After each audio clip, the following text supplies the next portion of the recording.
కొందరు ఏమనుకుంటారంటే మీరు నటనలో ఇంత నేర్చుకున్నారు, మీ దగ్గర ఇంత నాలెడ్జ్ ఉంది, మీరు ఎందుకు మహానటుడు కాలేకపోయారు అంటే ఏం సమాధానం చెప్తారు? ఎవరిని అడుగుతారు జనాలు? మహానటుడు అని ఎవరిని అడగాలి? మిమ్మల్ని అన్నారనుకోండి. నన్ను అన్నారా? మహానటుడు అయ్యానో లేదో మీకు తెలుసా? తెలియాలంటే నేను సినిమాల్లో వేషాలు వేయాలిగా, ప్రూవ్ చేయాలిగా. ఎందుకు వేయట్లేదు? నాకు రాలేదు వేషం. నేను గొప్ప నటుండి అని చెప్పి ప్రూవ్ చేసుకునేంత అద్భుతమైన వేషం ఇచ్చారా నాకు? అదే అట్లాగే మా శిష్యుడి దగ్గరికి కూడా ఇవ్వరు. ఇస్తే వాడు మంచి నటుడైనాడు, ప్రియదర్శో లేకపోతే రాఘశౌర్యో, బెల్లంకొండ సాయో, లేకపోతే జూనియర్ ఎన్టీఆర్, వీళ్ళంతా వాళ్ళకి మంచి వేషాలు ఇచ్చారు, బ్రహ్మాండంగా వచ్చారు కదా, వాళ్ళు మహానటులు అయిపోలా. అదే అవకాశం రావాలి కదా, అవి ట్రైనింగ్ అయినా కాకపోయినా. దర్శకుడు ఎట్లా అవుతారు? అదే జనం ఆడియన్స్ రిసెప్షన్ బట్టి, వాళ్ళ ఆదరణ బట్టి వస్తున్నారు. అదే వాల్యుయేట్ చేయాలి. కానీ వీడికి నా నటుడు పనికిరాడు అని చెప్పి వాడికి నాలెడ్జ్ అంతా మన తుడిచి అవతల బారేది వేస్ట్ అని చెప్పి అనుకోవడానికి లేదు. అది చాలా తప్పు. ఇప్పుడు నాకు చిన్న చిన్న వేషాలు ఇస్తున్నారే నా అసంతృప్తి మీకు ఉండేదా? లేదు. అసలు నాకు వేషం వేయటమే, నాకు సినిమా అంటే భయం అని చెప్తుంటే బాబు, సినిమా అనేది ఒక వేరే ప్రపంచం. యాక్టింగ్ ట్రైనింగ్ మీద అథారిటీ వచ్చింది, చేసుకుంటున్నా. అదే ఎప్పుడైనా ఒక వేషం అంటే ఒక చిన్న వేషం వేస్తే ఇవ్వండి నేను చేస్తానులే అంటాను. మా కొటేషన్ ఏమిటంటే స్టానిస్లావ్స్కీది, there are no big roles, there are only small actors. పెద్ద పాత్రలు అనేది ఏం లేదు, చిన్న యాక్టర్లు ఉంటారు అంతే. వాడు చిన్న పాత్ర వేసినా పెద్ద పాత్ర వేసినా యాక్టరే. సో నువ్వు యాక్టర్ కావాలి అంటే పాత్ర వెయ్యి. ఓ చిన్న పాత్ర 1 day 2 days అంటే అంతకంటే నేను ఎక్కువ ఇవ్వలేని టైము అని అనుకుని నేను చేసేవాడిని. అట్టాగే జరిగింది. సో నేను ప్రూవ్ చేసుకోవాలి, అద్భుతంగా నటించాలి అంటే సినిమా కళ్ళు ఒకటే నేను ప్రూవ్ గట్టిగా చేసింది.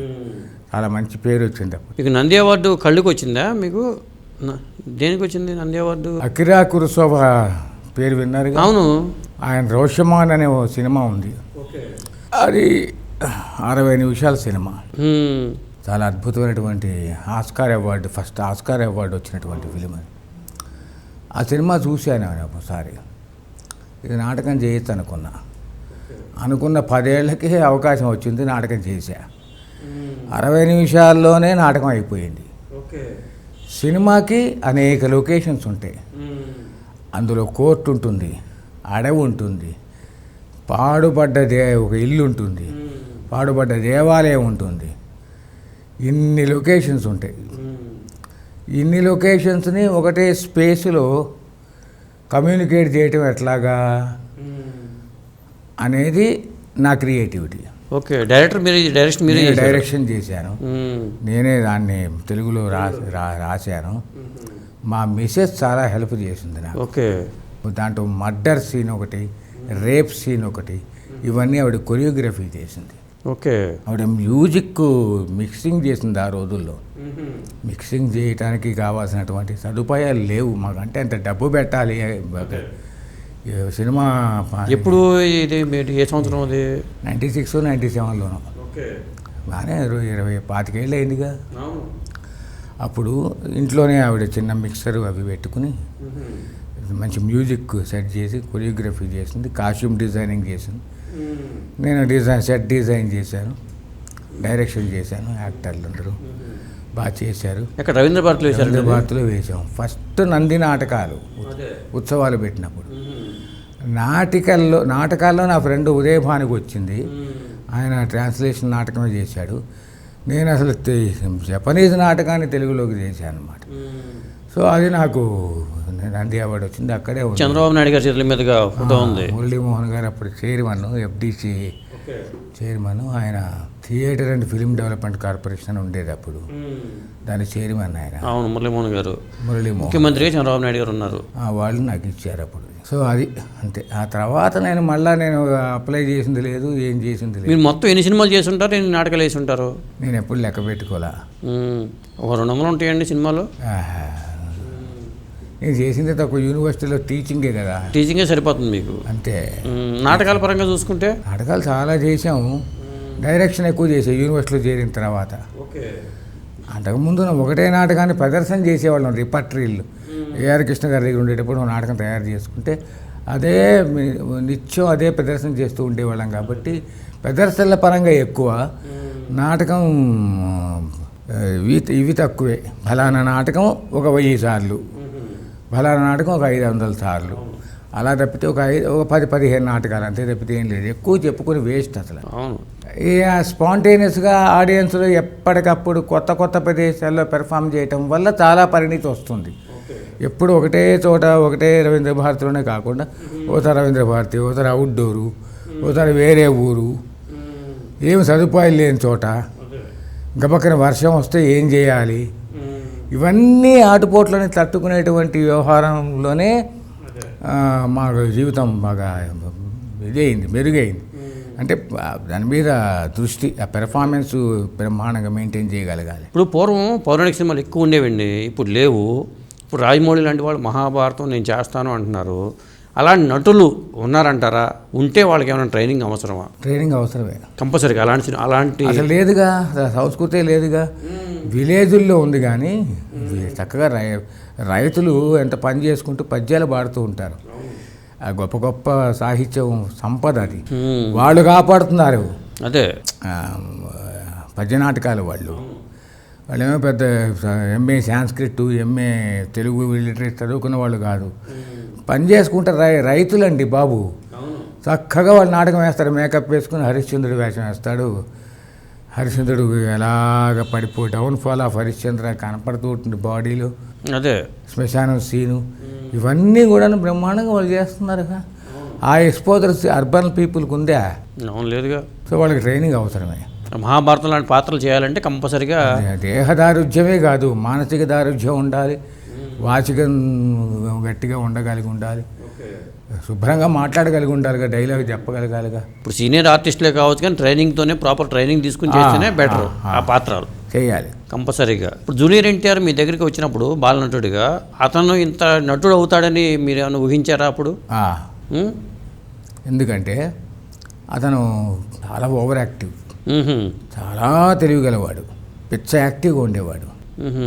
వాళ్ళు చూడటానికి ఎక్కడ కాన్సన్ట్రేషన్ ఉండదన్నమాట.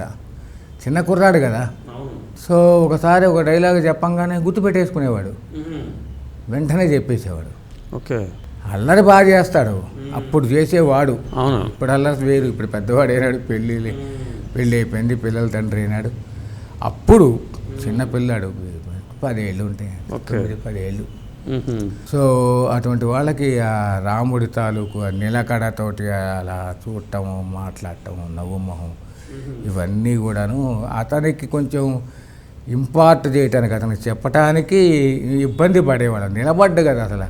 ఓకే, హడావుడి ముద్దుగా ఉండేవాడు కాదు, ఉండడు, చాలా ముద్దుగా ఉండేవాడు, యాక్టివ్ చాలా. ఓకే. సో మెల్లగా సంజాయించి మా మిసెస్ బాగా అతన్ని గ్రూమింగ్ చేసింది. ఫస్ట్ వాడిని సెటిల్ చేస్తుంది. ఎక్కడ ఇచ్చారండి ట్రైనింగ్? శబ్దాలయ స్టూడియో కడుతున్నారు. అవును, ఓకే, కడుతున్నారు. ఎంఎస్ రెడ్డి గారు. అవును. ఓ పక్కనంతా సిమెంటు దుమ్ము, ఇటు పక్క మట్టి, ఫ్లోరింగ్ లేదు. ఆర్టిస్టులు అందరూ వచ్చారండి అక్కడికి, అందరు పిల్లలు, మొత్తం చిన్న పాత్ర వాడి దగ్గర అందరూ, కైక అందరు ఆడపిల్లలు అందరు ఓలు గొడవగా ఉండేది. ఓ బ్రహ్మాండంగా ఉండేదిలే. అందరూ కోతులు వానర సైన్యం, వాళ్ళందరికీ అందరికీ అక్కడే ఆ స్టూడియో. ఇప్పుడు ఆలోచన రావడం గొప్ప విషయం. ఎంఎస్ రెడ్డి గారికి వీళ్ళందరికీ ప్రాపర్ ట్రైనింగ్ ఉండాలి అని అడిగాడు మమ్మల్ని. వచ్చి మా యూనివర్సిటీకి వచ్చాడు ఆయన.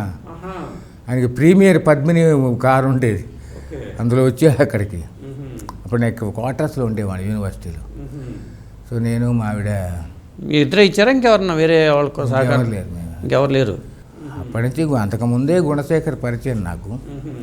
ఆ తర్వాత ఇట్లా. ఎన్ని రోజులు ఇచ్చారు ట్రైనింగ్ వీళ్ళకి? 7-8 నెలలు పట్టింది. అబ్బా, 7 నెలల ట్రైనింగ్ ఉందా? మరి ఎన్ని సీన్లు ఉంటాయి, ఎంత కాంప్లికేటెడ్ క్యారెక్టర్స్ అవి. అప్పుడు అంతకుముందు మరి బాలభారతం అనే సినిమా ఒకటి వచ్చింది, అది అప్పుడు కమలాకర్ కామేశ్వరరావు గారు అనుకుంటుంది. అప్పుడు వాళ్ళు కూడా ఇలా ఇచ్చుంటారా ట్రైనింగ్? ఇచ్చుంటారు. లేకపోతే కష్టం. ఇప్పుడు మణిరత్నం సినిమా ఒకటి ఉంది, చిన్న తరుణ్, అంజలి, ఆ పసిపిల్లల చేత చేయించడం ఎట్లా? అవును, ఎంత కష్టమైన విషయం. చేయించారు, అలవాటు చేస్తారు, అట్మాస్ఫియర్ అలవాటు చేస్తారు. షూటింగ్ లొకేషన్ కూడా వెళ్ళేవాళ్ళు అండి? రామాయణం షూటింగ్ జరుగుతున్నప్పుడు లొకేషన్ కూడా వెళ్ళలేదు. వద్దు, మా మా మా ఉద్దేశమే అంతే. ఆయనే ఒకసారి రండి అని చెప్తే వెళ్ళటం. మా మిస్సెస్ ఒకసారి వెళ్ళింది. ఆ వీణ అమ్మాయి, రావణాసురుడు అమ్మాయి, ఓకే, అవును, అబ్బాయి కాదు, అవును. అమ్మాయికి వీణ నేర్పించడానికి వీణ సెట్ బాగా చేసింది అమ్మాయి కూడా కదండి. చాలా బాగా చేసింది అమ్మాయి. డబ్బింగ్ ఎవరో చెప్పారు కానీ ఆ పిల్ల డబ్బింగ్ చెప్తే అదిరిపోయేది. ఇంకా మొత్తం టాప్ నిలబడేది. ఇప్పుడు వాళ్ళు ఎవరు టచ్లో ఉన్నారా మీకు? ఇప్పుడు ఎవరు లేరు కానీ ఒక 18 ఏళ్ల క్రితం 20 ఏళ్ల క్రితం అవుతారు మా యూనివర్సిటీకి అమ్మాయి. పెద్ద పిల్ల అయిపోయింది. రావణాసురుడు వేసిన అమ్మాయి అండి. రావణాసురుడు అమ్మాయి, కొడాలి వెంకటేశ్వర గారి అమ్మాయి, కేవీ రావు అంటారు, కేవీ రావు గారి అమ్మాయి. కేవీ రావు, ఓకే. నాని, నాని కాదు, కేవీ రావు అనే ఫేమస్ ఆయన. అనితారావు ఆయన వైఫ్, వాళ్ళ పాప. ఇక ఆ తర్వాత వాళ్ళకి ఇంట్రెస్ట్ లేదేమో కదా సినిమాలో. వాళ్ళు ఏదో టీవీ ఏదో పెట్టుకున్నారుగా, కొన్నాళ్ళు నడిచారు వాళ్ళు. ఆ తర్వాత నా టచ్లో లేరు ఎవరు. ఈ స్మితా మాధవన్ అమ్మాయి కూడా సినిమాలు దూరం అయిపోయింది. సినిమాకి చేయట్లేదు అమ్మాయి. మళ్ళీ మా యూనివర్సిటీలో డిపార్ట్మెంట్ ఆఫ్ డ్యాన్స్లో పిహెచ్డి చేసింది. మా సెంట్రల్ యూనివర్సిటీలో డిపార్ట్మెంట్ ఆఫ్ డ్యాన్స్, మా ఆవిడ అందులో ప్రొఫెసర్ కదా, అక్కడికి వచ్చింది చేసింది. ఈవిడ దగ్గరికి చేరాం అనుకుంటే ఇవి ఆల్రెడీ ఫిలప్ అయి ఉన్నారు స్టూడెంట్స్, పిహెచ్డి స్టూడెంట్స్. సో పక్కన కొలీగ్ దగ్గర నేర్పించి.